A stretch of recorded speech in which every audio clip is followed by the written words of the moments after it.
지난 시간에 과부의 두 렙돈이 어떤 의미를 가지고 있는지 말씀을 같이 나눴습니다. 과부의 두 렙돈 예수님의 말씀이 헌금 많이 해라 그런 얘기가 아니라 그 당시에 종교적인 헌신을 조장해서 과부의 두 렙돈까지 탈탈 털어서 그 돈을 가지고 화려하게 성전을 지었던 종교 지도자, 종교 장사꾼들, 그런 종교성들을 경계하는 그런 말씀이라고 이야기 드렸잖아요. 근데 거기서 이어서 지금 계속 가고 있는 겁니다. 이어서 가는데 오늘 말씀이 사실은 38절 끝까지 다 읽어야 되는데 분량상 오늘은 앞에까지 19절까지만 읽었습니다.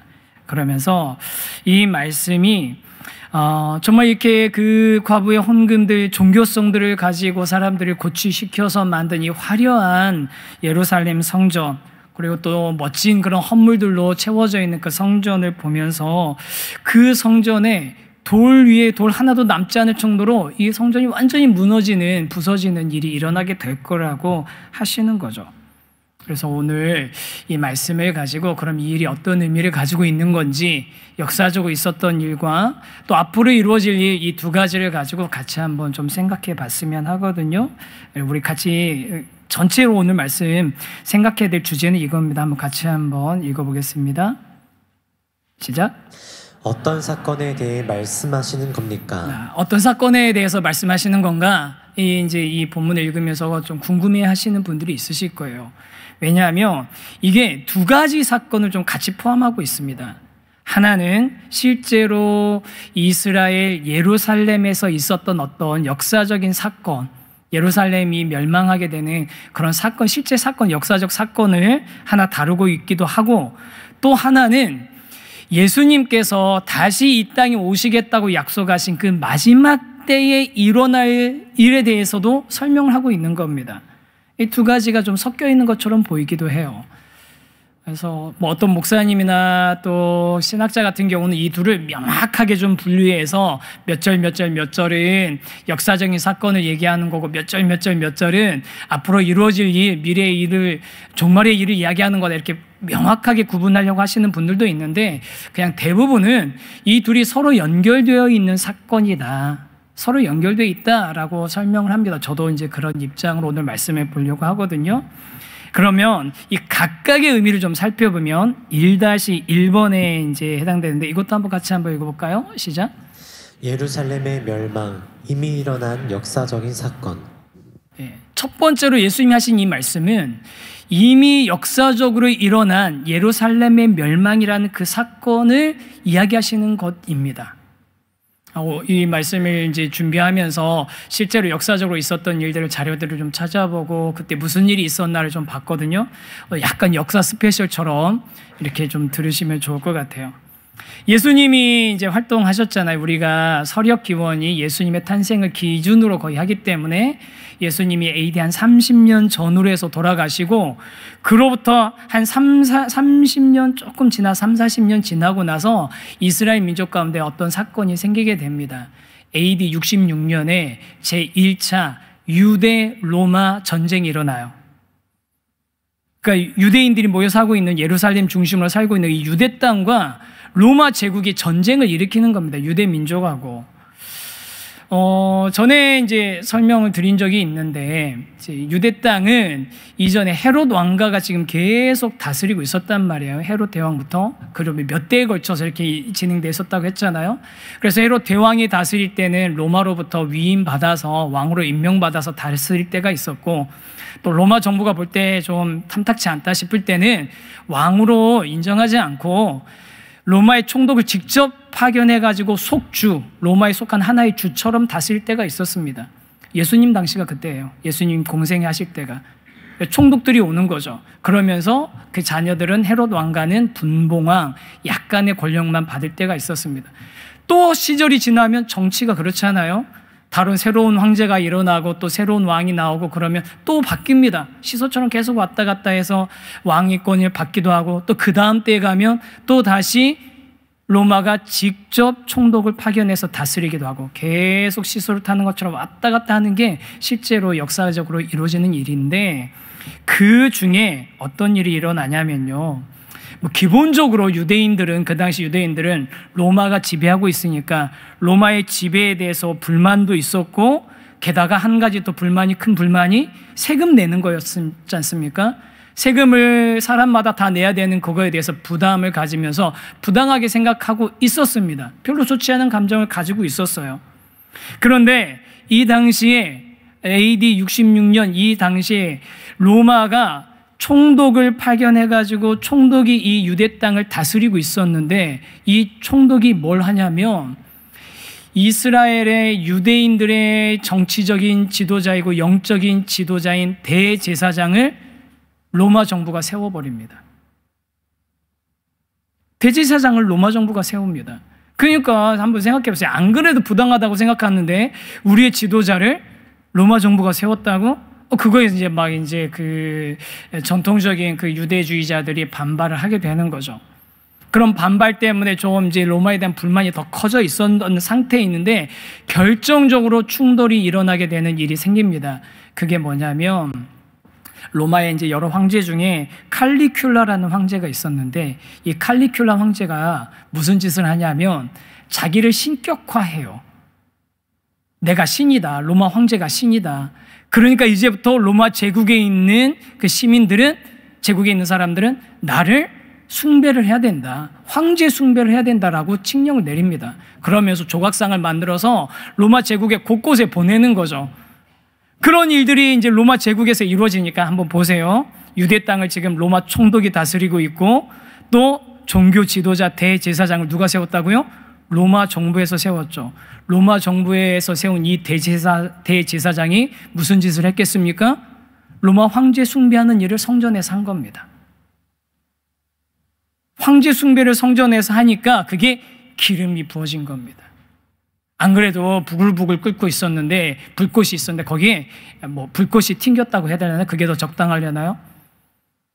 그래서 그 유대주의자 또 열심인 그런 사람들이 어떻게 하냐면 그 황제 숭배를 성전에서 한 그 대제사장 일당들을 죽여버립니다. 몰살합니다. 그리고 나서 제일 불만이었던 게 세금이라고 그랬잖아요. 그 세금과 관련된 증서들을 다 불태워버립니다. 그리고 그 항상 이런데 그런 로마 정부가 세워지니까 친로마적인 성향인 사람들이 있었을 거 아닙니까? 그리고 온건주의자들은 다 숙청하고 제거해버립니다. 로마 지역의 유대 지역의 소수의 로마 군인들이 있었는데, 그 군인들을 유대인이 극선주의자, 극렬주의자들이, 강성주의자들이 물리쳐버리죠. 죽여버리는 거죠. 그러면서 전쟁이 일어나게 된 겁니다. 전면 충돌이 일어나게 돼요. 뭐 로마 제국이 그럼 이걸 가만히 놔두겠습니까? 군대를 파견해가지고서 이걸 갖다 이제 진압하려고 하는데, 유대의 그 군인들이, 반란군들이 초반의 전투에서는 약간 승리를 합니다. 그래가지고 약간 이제 이 독립에 대한 그 열망이 불이 붙은 거예요. 야, 이렇게 하면 잘하면 우리가 독립할 수도 있겠다. 로마 제국 물리칠 수도 있겠다라는 그런 생각들이 일어나거든요. 그런데 그래서 로마군이 AD 66년부터 68년까지 군단들을 동원해가지고 유대 지역 북쪽에서부터 차곡차곡 반란군들을 진압해 옵니다. 유대 지역에서 한번 생각해 보시면 북쪽에 갈릴리 호수 있고 아래로 내려오면 예루살렘이 있거든요.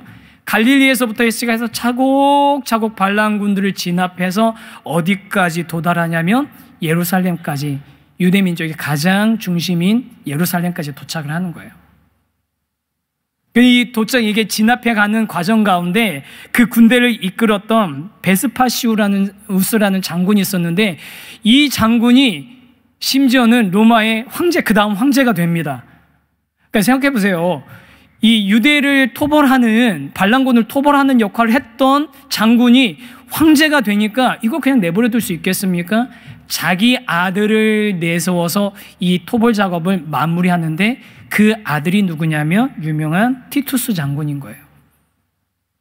베스파시우스의 아들이 티투스 장군인 겁니다. 그래서 아들한테 로마의 군단 4개를 몰아주면서 그 예루살렘을 멸망시켜라, 유대를 이번에 끝내라 라고 명령을 하는데, 그 전까지는 이 예루살렘이 사실은 천혜의 요새예요. 산들에 둘러싸여 있고 높은 지대도 있고, 게다가 항상 예루살렘은 많은 공격의 대상이었기 때문에 공성전을 잘 대비하고 있고 또 잘 막아왔거든요.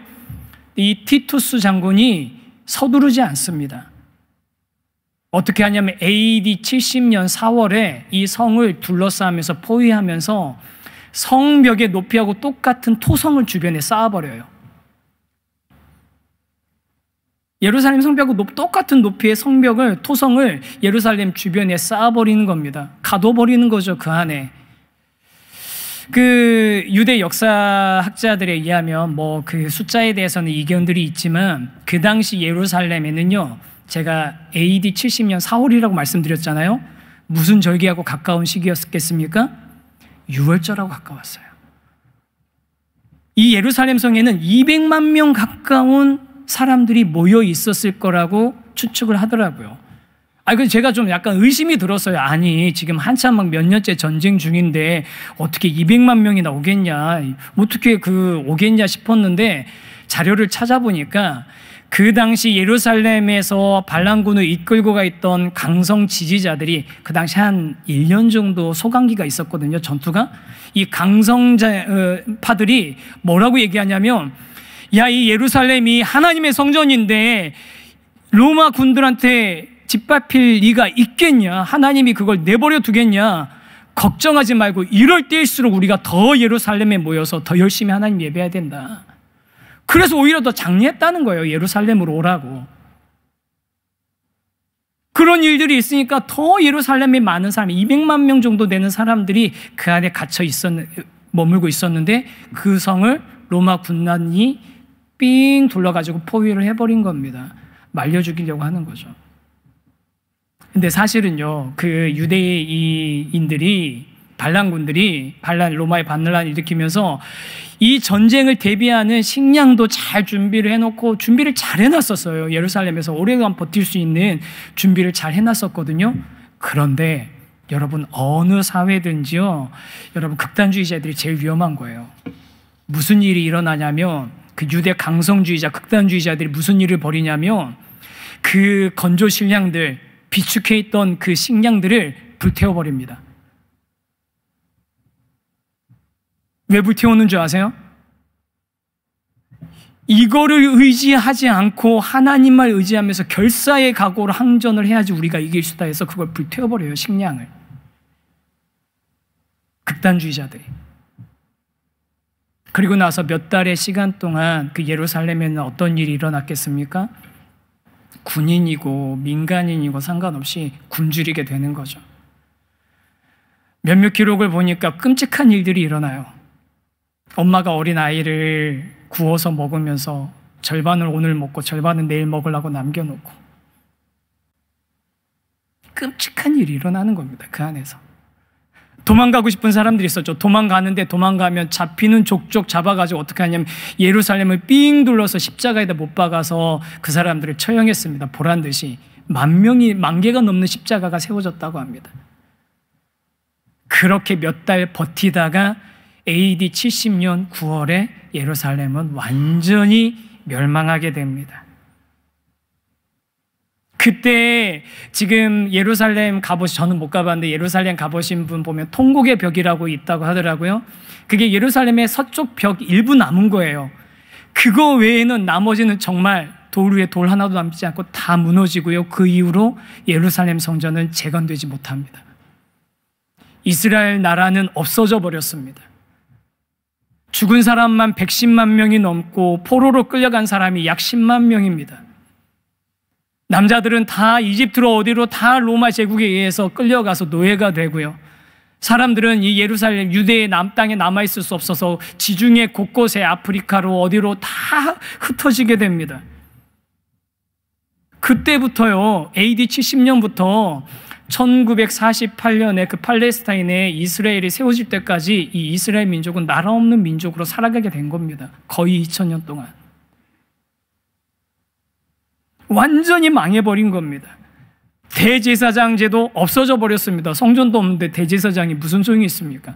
산헤드린 공회, 그 나라 민족을 잘 자치적으로 다스렸던 그 산헤드린 공회 없어져 버렸습니다. 의회 없어졌습니다. 나라 그냥 없어져 버린 겁니다. 예수님께서 말씀하신 그대로의 일들이 이루어졌습니다. 어떻게 해요? 누가복음 19장 43절 44절 말씀 다시 한번 읽어볼까요? 우리 오늘 읽은 이전에 있었던 말씀입니다. 같이 읽어보겠습니다. 시작.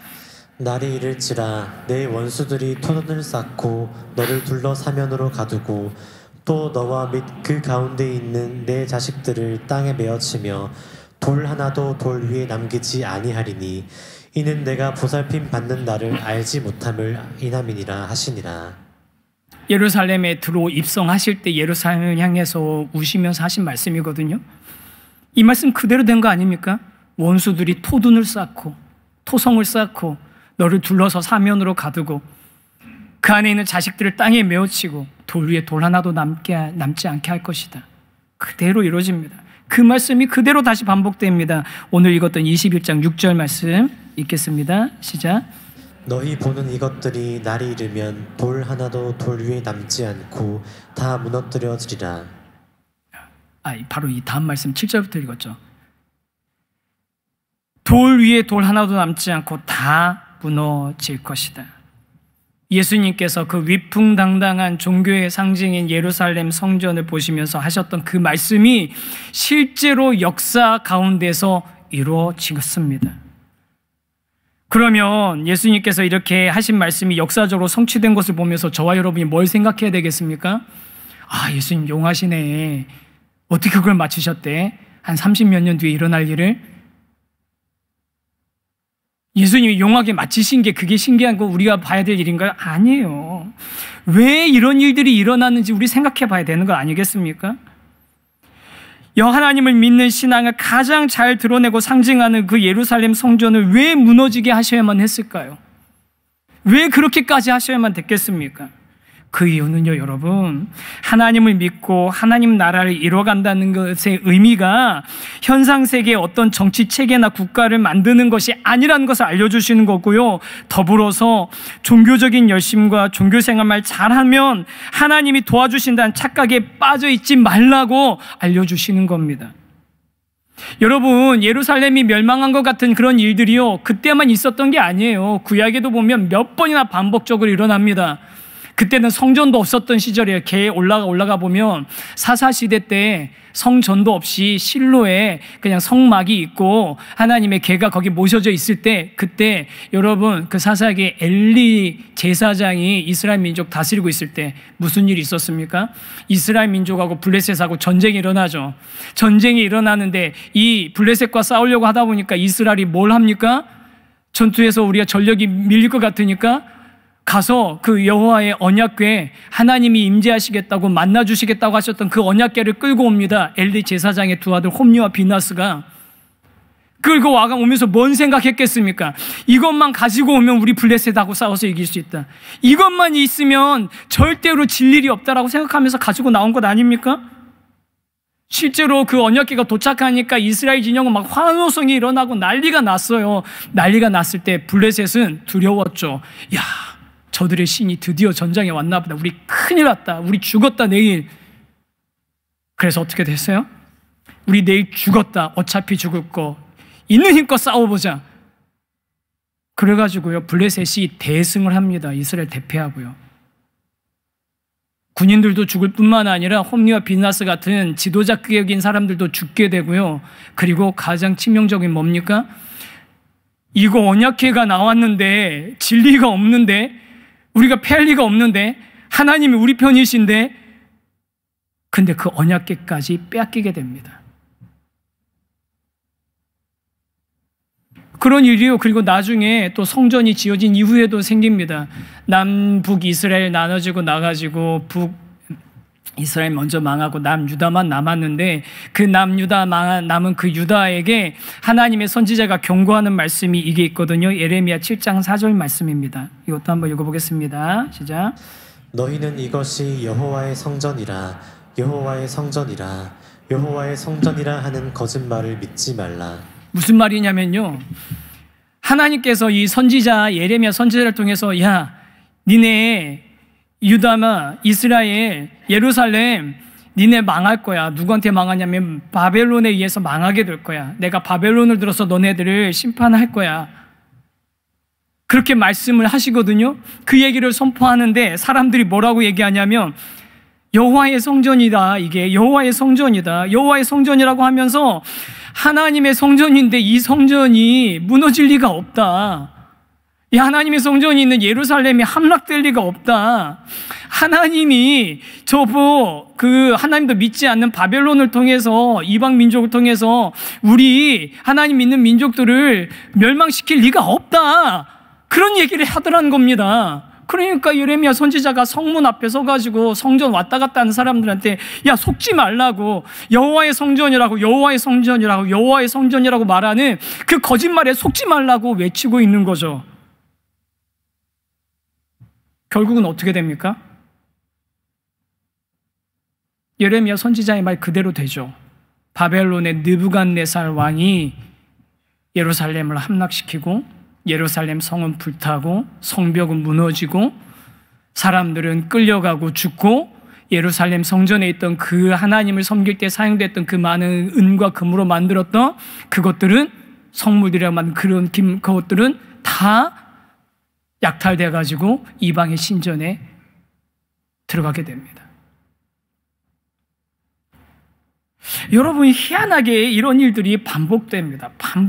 왜 반복되겠습니까? 왜 반복되겠습니까? 하나님께서 진짜 이 땅에 세우고 싶으셨던 성전은 그런 건축물이 아니라는 것을 하나님은 계속 얘기해주고 계시는 거예요. 언약궤 같은 어떤 상징물, 종교의 상징물이 그게 중요한 게 아니라는 거예요. 여러분, 하나님께서 이 땅 가운데 세우고 싶어 하시는 성전은 언약궤 같은 성전이 중심이 되는 것도 아니고 건축물, 성전이라는 건축물이 중심이 되는 것도 아닌 겁니다. 겉으로 드러나는 것에 집중하고 그것이 마치 하나님의 영광을 대변하는 것처럼 여기면서 종교 활동을 유지하면 당연히 하나님이 지켜주실 거라고 생각했던 사람들의 착각을 산산이 부서뜨리기 위해서 예루살렘 성전 무너뜨리신 거예요. 언약궤 뺏기게 하신 거예요. 아까 그 예레미야 말씀에 대해서 박영선 목사님이란 분이 이렇게 설명을 하십니다. 있는 그대로 제가 옮겨왔는데 같이 한번 읽어보면 좋겠거든요. 읽어보겠습니다. 시작. 하나님은 신앙이라는 이름과 제사라는 행위로서 조종되는 대상이 아니다. 하나님을 믿는다는 것은 우리가 신에게 바칠 것을 바치고 신은 우리에게 필요한 것을 주는 정도로 오해될 수 없다는 엄중한 경고이자 증언의 역사가 성경에 기록되어 있다. 여러분, 이거 기억하셔야 됩니다. 하나님은 신앙이라는 이름과 제사라는 행위로 조종되는 대상이 아닙니다. 하나님을 믿는다는 건 우리가 하나님한테 할 건 하고 바칠 건 좀 바치고 헌신할 건 헌신하고 봉사할 건 좀 봉사하고 그리고 나서 하나님은 우리한테 필요한 것을 채워주는 그런 관계를 맺는 게 아닌 겁니다.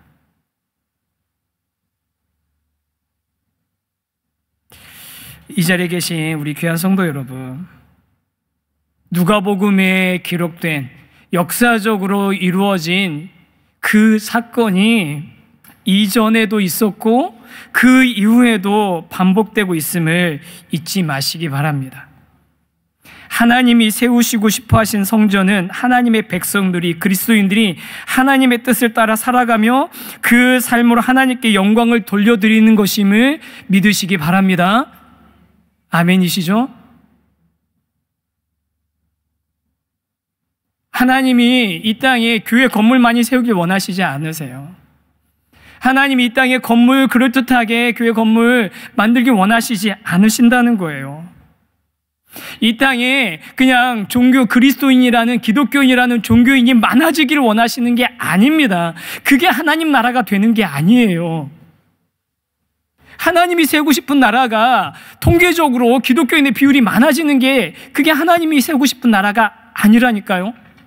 그런데 여러분, 좀 부끄럽게도 한국교회가 거기에 굉장히 집중했던 시절이 있었어요. 왜냐하면 예전에는 막 교회 다니는 분들이 점점 늘어났거든요. 그리스도인이라고 하는 분들이 점점 늘어났거든요. 엄청 늘어났거든요. 저희 선배님들, 한참 선배님들이죠. 지금은 다 은퇴하신 분들이실 텐데, 그분들이 심지어 뭐라고 얘기하셨냐면, 옛날에는 교회 간판만 걸면 사람들이 몰려 들어왔다고, 그 시절엔.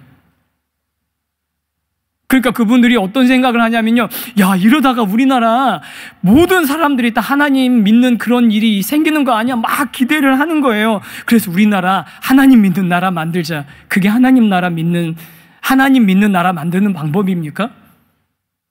그러면서 또 이분들이 생각하는 거예요. 야, 정치 지도자들이, 나라를 이끌어가는 정치 지도자들이 그리스도인이 되면 좋겠다고 막 우리 국회의원들 중에서 기독교인들 막 국회의원들 뽑자고 하고, 대통령을 우리 기독교인으로 뽑자고 하고, 그렇게 만들자고, 뭐 당도 만들고, 실제로 뭐 그런 일들도 있었습니다. 실제로. 그리고요, 여러분, 우리 정치인들 중에 기독교인 비율이 꽤 많아요. 왜 그런지는 잘 모르겠는데, 말이 좀 이상한데, 그런데도 왜 이 모양인지는 잘 모르겠는데, 여러분, 그게 하나님이 진짜 원하시는 기독교 국가, 하나님의 나라일까요? 모습일까요? 아니라는 겁니다. 진짜 하나님께서 세우시고자 하신 하나님의 나라는 기독교적인 종교성을 지닌 나라가 아니라, 그런 종교성을 지닌 사람이 많아지는 나라가 아니라, 그런 상징물이 많은 나라가 아니라, 그런 일들이 그냥 보편화되는 나라가 아니라, 하나님의 뜻이 이루어지는 나라가 하나님이 세우길 원하시는 나라 아닙니까? 그럼 하나님이 우리에게 원하시는 게 뭡니까? 우리 그리스도인들 이 세상에 많아지면 하나님이 기대하시는 게 뭐겠습니까? 과부와 고아와 이방인 같은 취약한 사람들이 보호받고, 불의와 불법이 판치는 곳이 정의와 공의가 이루어지는 곳으로 바뀌고, 내가 살기 위해서 다른 사람들을 짓밟는 것이 아니라 남을 위해서 나를 희생하는 그런 모습을 가진 그리스도인들이 많아지는 게 하나님이 원하시는 나라, 하나님이 원하시는 모습이 이 땅 가운데 이루어지는 것 아니겠습니까? 사랑하는 성도 여러분, 하나님께서 이 땅 가운데 세우시길 원하셨던 성전은요, 그런 건축물이 아니라, 그런 상징물이 아니라 하나님의 뜻대로 살기를 원하는 바로 저와 여러분인 줄 믿으시기 바랍니다. 우리가 하나님이 이 땅 가운데 세우시길 원하시는 성전인 거예요. 이것도 하나 부끄러운 얘기지만, 한국 교회가 한때는 솔로몬 시대 예루살렘 성전보다, 예수님 시대 헤롯 성전보다 더 아름답고 더 웅장하고 화려한 건물을 짓는데 온통 마음이 가 있었던 시절이 있었습니다. 그래서 예배당 건물을 뭐라고 불렀죠? 그때 성전이라고 부르잖아요. 성전이고, 그 위에 올라가는 걸 뭐라고 부릅니까? 이런 것들 성물이라고 그러죠. 성물. 저 같은 사람을 성직자라고 부르고. 여러분, 성자만 붙으면 그게 거룩해지는 겁니까? 건물이 거룩해집니까? 물건이 거룩해집니까? 예수님이 진짜 세우길 원하셨던, 하나님께서 진짜로 세우시길 원하셨던 것은 바로, 그 성전은 바로 저와 여러분입니다. 성도입니다. 예수님께서 십자가에서 죽으심으로 거룩하게 하신 것은 건물이 아니라 저와 여러분이라는 것을 확신하시는 우리 귀한 성도님들 되시기를 주님의 이름으로 축복합니다. 이 땅에 세워지는 하나님의 나라는 성전이라는 건축물을 중심으로 이루어지는 게 아니라 성도라는 거룩한 백성들을 통해서 이루어지는 것입니다. 그리고 역사적으로 이미 일어난 예루살렘 멸망을 통해서 우리는 진짜로 무너지지 않는 거룩한 성전인 우리의 존재를, 우리를 통해서 이루어나가실 그 하나님의 뜻을 사모하면서, 그 일들이 나를 통해서 이루어지기를 기대하면서, 정말 삶의 작은 부분이라도 그것들이 이루어나가게 애쓰면서 그 거룩한 성전을 함께 이루어가야 되는 줄 믿습니다. 저와 여러분의 삶이, 우리 다락방이, 우리 교회가 그런 성전이 됐으면 좋겠어요. 여러분 성전이십니다. 여러분이 성전이십니다.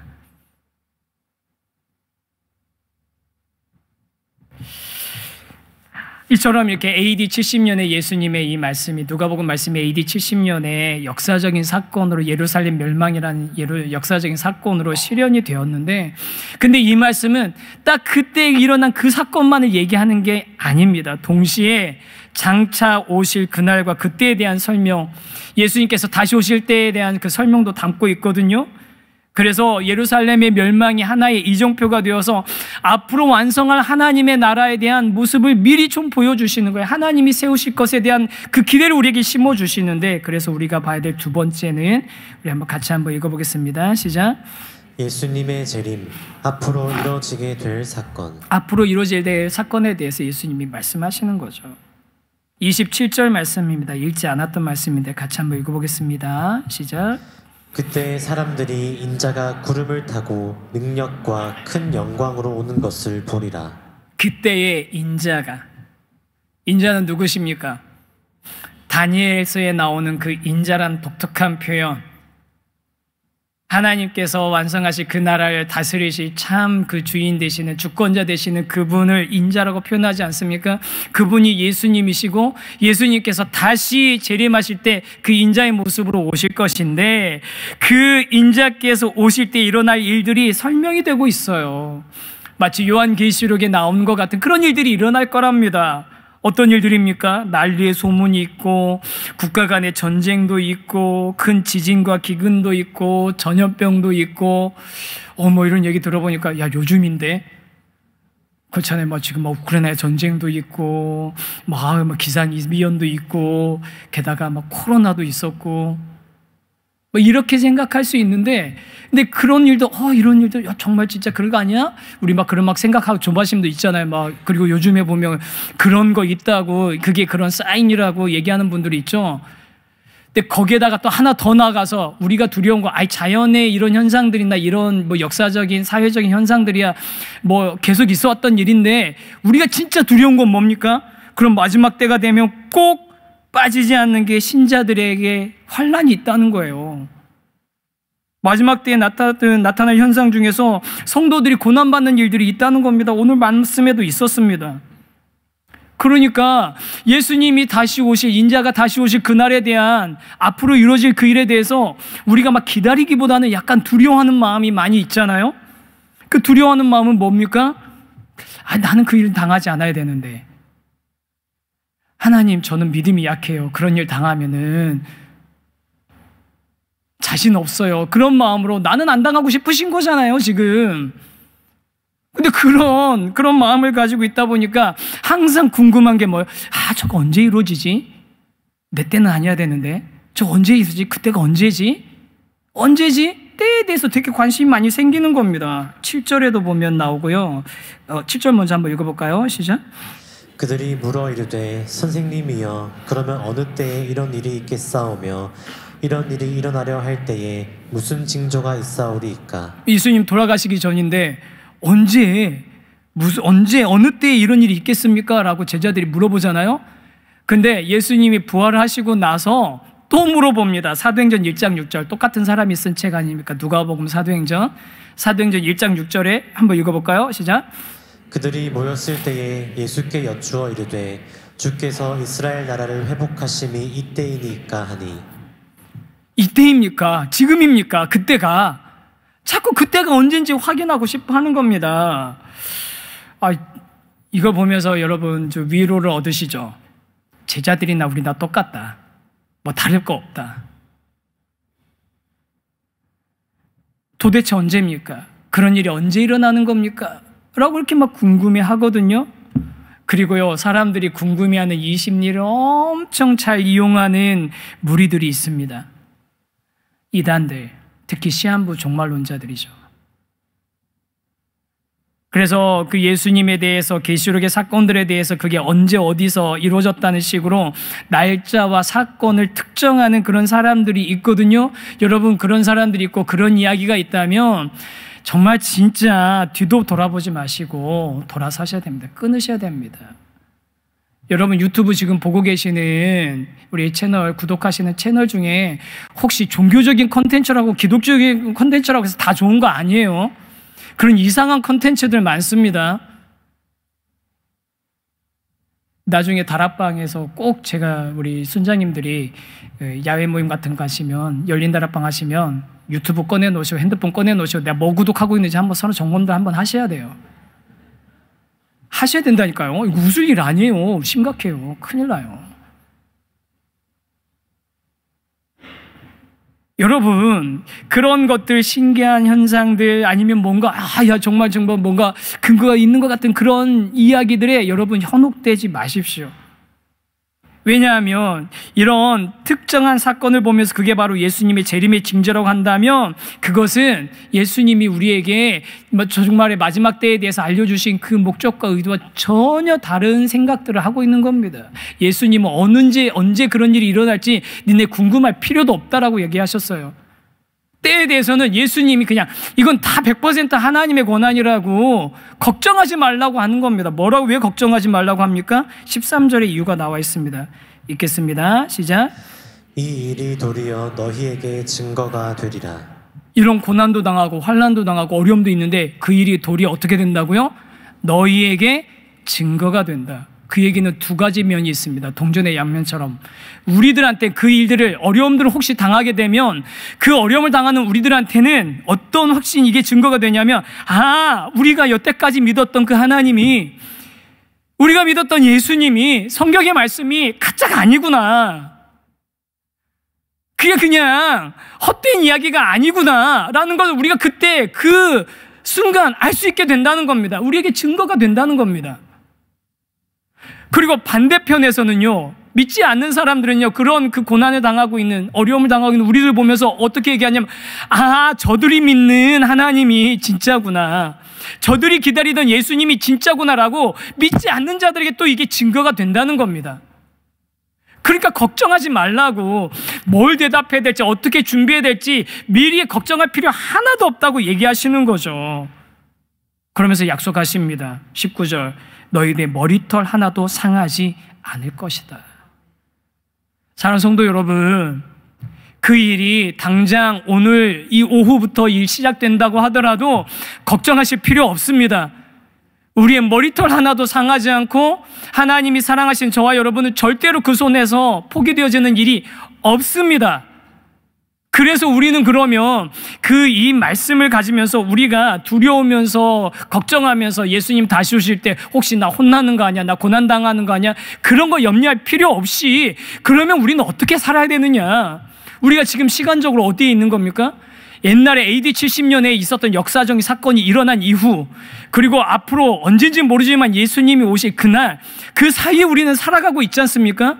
이 사이에서 살아가고 있는 저와 여러분, 그럼 어떤 태도로 살아가야 되냐면요, 저와 여러분은 우리에게 허락하신 바로 이 오늘 현재의 가치를 소중히 여기면서 이 현실에서 하나님이 기뻐하시는 삶, 거룩한 성전으로서의 삶, 하나님의 영광을 드러내는 삶, 하나님의 뜻이 나를 통해서 이루어지는 삶을 살아내면 되는 것입니다. 그게 저와 여러분에게 이미 이루어진 일과 앞으로 이루어질 사이에 있는, 살아가고 있는 저와 여러분에게 바라시는 하나님의 뜻인 거예요. 그러라고 우리에게 알려주신 거예요. 진짜 성전은 너희들이라고. 저 종교적인 상징물이 아니라 하나님의 나라는 그 진짜 성전된 너희들을 통해서 이루어지는 것이라고. 그 일이 이미 시작됐다고 알려주신 거 아닙니까? 앤드류 머레이라고 우리 많은 분들이 보시는 그 책을, 여러 책을 쓰신 분이 인자가 오실 때에 대한 이렇게 글을 하나 쓰신 게 있거든요. 그 중에 한 부분이 우리가 생각해 볼 부분이 있어서 이것만 소개해드리고 오늘 마치겠습니다. 조금 길지만 한번 같이 읽겠습니다. 시작. 항상 현재의 신앙에 충실하기보다는 과거나 미래의 신앙에 매이기가 더 쉽습니다. 하나님께서 과거에 이루신 일이나 미래에 이루실 일을 볼 때 현재 해야 하는 일과 주님께 헌신하여 동참하고 있는 일로부터 도망가고 싶을 수도 있습니다. 하지만 하나님을 기다릴 때는 하나님의 역사의 영광스러운 성취로서 그리스도를 기다려야 합니다. 무슨 얘기입니까? 많은 그리스도인들이 신앙생활할 때 현재 오늘에 충실한 그리스도인으로 살아가기보다는 과거나 미래에 매이기 쉽다는 겁니다. 하나님께서 과거에서 이루신 일이나 미래에 이루실 일을 볼 때 현재 해야 될 그 일, 현재 우리에게 맡기신 삶은 그것은 뒤로 미루고 도망가면서 그냥 그것들만 붙들고 살아가는 것, 그게 종교적인 삶은, 그런 종교적인 모습이 그게 전부인 것처럼 생각하는 경향들이 있다는 겁니다.